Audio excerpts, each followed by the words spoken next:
Hey, it's Ryan Seacrest. Life comes at you fast, which is why it's important to find some time to relax. A little you time. Enter Chumba Casino. With no download required, you can jump on anytime, anywhere for the chance to redeem some serious prizes. So treat yourself with Chumba Casino and play over 100 online casino-style games, all for free. Go to ChumbaCasino.com to collect your free welcome bonus. Sponsored by Chumba Casino. No purchase necessary. VGW Group. Void where prohibited by law. 21 plus. Terms and conditions apply.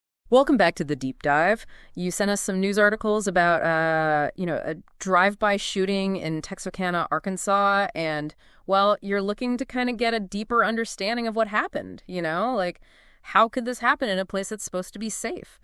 So let's dive in and see what we can uncover. Yeah, you're right to point out that contrast, right? You've got this family-friendly neighborhood, and all of a sudden, bam, it's a violent crime scene. It's that unexpected element that really just shakes people up. For sure. The incident itself took place on a Sunday evening. We're talking multiple 911 calls reporting gunshots, near the intersection of Vernal and Bramble Streets. Imagine the fear in those voices, the operators trying to get a handle on things.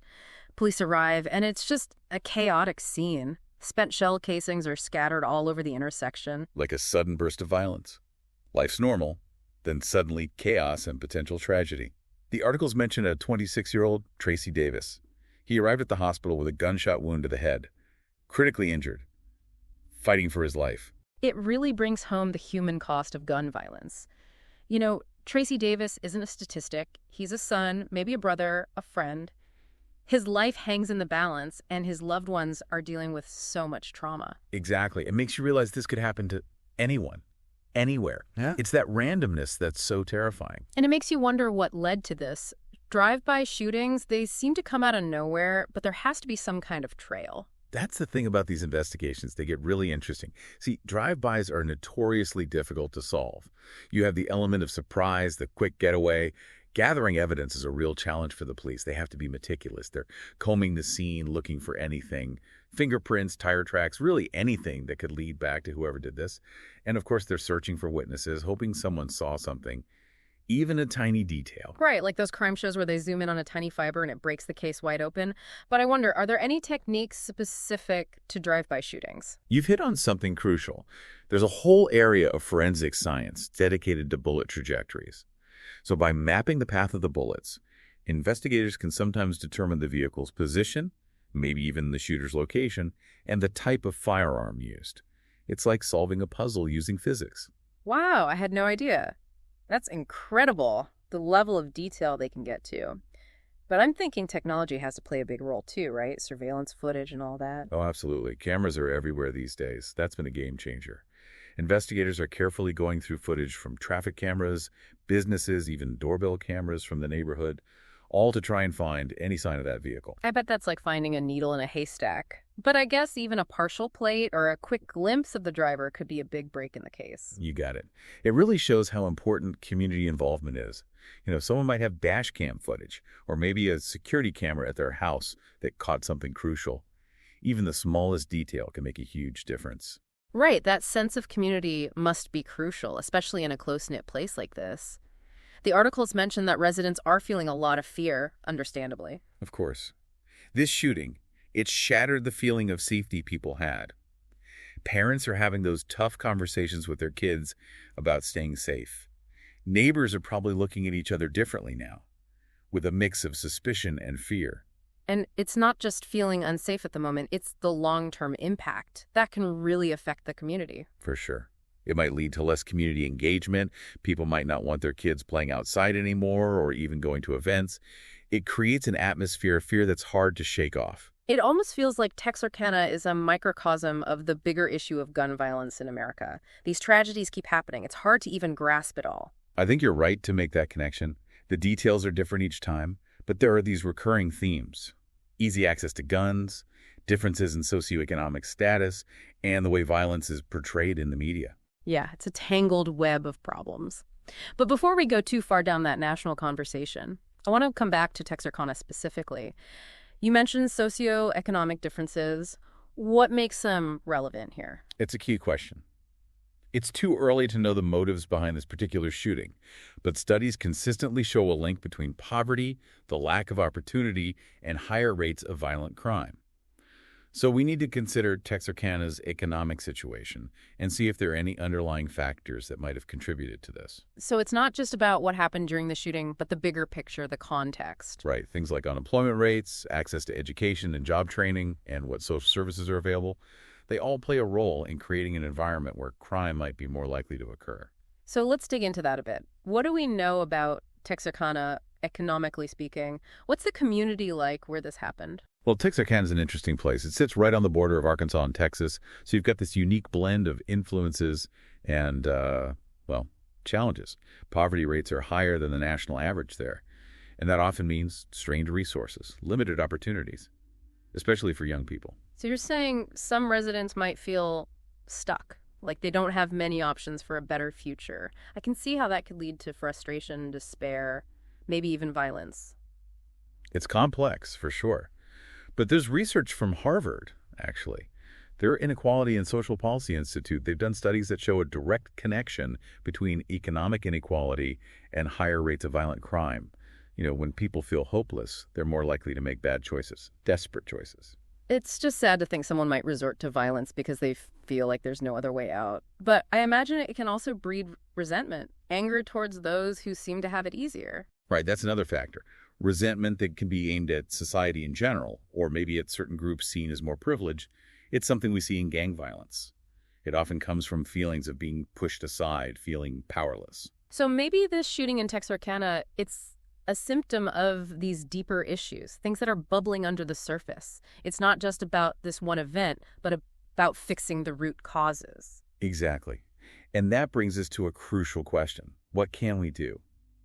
After these tragedies, we always hear calls for stricter gun control.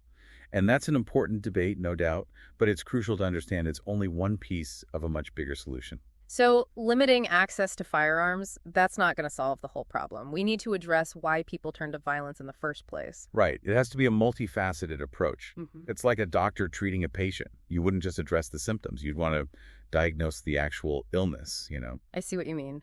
So what would that diagnosis look like here? Where do we even start with something as complicated as gun violence? One approach that's showing promise is something called cure violence. It actually treats violence like it's a contagious disease, using public health strategies to try to stop it from spreading. Wait, a contagious disease? That sounds like a strange way to look at it. How does that work? I know it sounds a bit odd, but it's been incredibly effective. What they do is identify individuals who are at high risk, either of committing violence or becoming victims, and then they have these people called violence interrupters who step in, try to mediate conflicts before they escalate. So they're like peacekeepers, intervening before things get out of control. That's interesting. Who are these violence interrupters? How do they gain people's trust? The most effective ones, they're often people who have experienced violence themselves. They get the street culture, they speak the language, and they have the credibility to de-escalate things. They're mentors, mediators, advocates. They try to connect these at-risk individuals with resources, opportunities, help them turn things around. It makes sense to use people who've been there. They understand what life on the streets is really like. They can connect. Someone from outside the community couldn't. Exactly. And the amazing thing is, cure violence has actually been proven to work. There have been studies showing big reductions in shootings and killings where it's been implemented. That's encouraging to hear. It's something worth looking into further. But I bet it takes a lot of resources to run, and people in the community have to buy into it for it to work. You're right. To implement a program like that, you need funding. You need trained people, community outreach, ongoing support. And you need everyone to work together. Law enforcement, community organizations, and the residents themselves. Well, speaking of the community, the articles mention that Tracy Davis's family is asking for unity, for an end to the violence. That's a powerful message coming from people who have experienced such a horrible loss. Absolutely. It speaks to the need for peace and safety. Every community has that need, and it shows how important these grassroots movements are. Mm-hmm. When people get together and demand better, it can create real change. This shooting must have shaken Texarkana to its core. People are asking, how can we stop this from happening again? How do we make our community safe? And those are the right questions. There's no easy answer, but even just starting the conversation is a big first step. So it's not just about reacting to this tragedy, it's about using it to create positive change, turning that grief and anger into action. You got it. And that action has to address the roots of the problem, not just the symptoms. Right. We've talked about those socioeconomic factors and programs like Cure Violence. But what about the mental health side of things? The articles talked about fear and anxiety in the community. What kind of impact does trauma like this have on people's mental well-being? It's something we don't talk about enough, but it's so important. The psychological and emotional scars, they last a lot longer than the physical ones. We see increased rates of PTSD, anxiety, depression, even substance abuse. Like ripples spreading outward. It affects not just the victims, but the whole community. That's right. It highlights just how important it is to have access to mental health services, especially in communities hit by violence. But I'd imagine access to mental health care, that's another area where those socioeconomic factors come in. A lot of people in Texarkana, especially in lower income areas, they probably face barriers to getting help. Big time. We're talking about a lack of affordable options, long waits for appointments, and the stigma that still surrounds mental health. So it's a complicated issue. No easy answers. But it's clear that if we want to break the cycle of violence, we have to address mental health needs. No question. We need a culture where getting help for your mental health is seen as a good thing, a sign of strength. And we need to make sure everyone can access those services, no matter their income or background. It sounds like a huge task, but investing in mental health care, it's not just about being compassionate. It's about public safety. Exactly. When you address those underlying mental health needs, you're creating a community that's more resilient, more supportive, and ultimately a safer place for everyone. So we've talked about a lot: socioeconomic factors, community programs, the mental health side of things. But there's something else I want to bring up, something a bit more philosophical, maybe. I'm listening. What's on your mind? We've been focused on the big picture stuff, but what about the individual choices that lead to violence? Where does personal responsibility fit in? Now that's a deep question. It gets to the core of what it means to be human. It's easy to focus on these larger forces, but in the end, each person has the power to choose how they react to hard times. So even when you're facing poverty, lack of opportunity, trauma, you still have a choice to either keep that cycle of violence going or choose a different path. Absolutely. That's where things like resilience, having a moral compass, having good role models, that all comes into play. Thinking about Tracy Davis's family asking for an end to the violence, maybe their message can inspire people in Texarkana to make different choices, to break free from that cycle. It's definitely possible. Sometimes all it takes is one voice, one act of courage, and it can set off a chain reaction. And that brings us to another aspect of this. It's complicated, but really important. Forgiveness. How does a community heal after something like this? Is forgiveness even possible when the hurt runs so deep? Forgiveness. It's a journey. And it's different for everyone. There's no right or wrong way. It's not about saying what the perpetrator did was okay. It's about letting go of the bitterness and anger that keep us from healing. So you don't forget what happened, but you find a way to move on without being consumed by resentment. Exactly. Forgiveness can look different for everyone.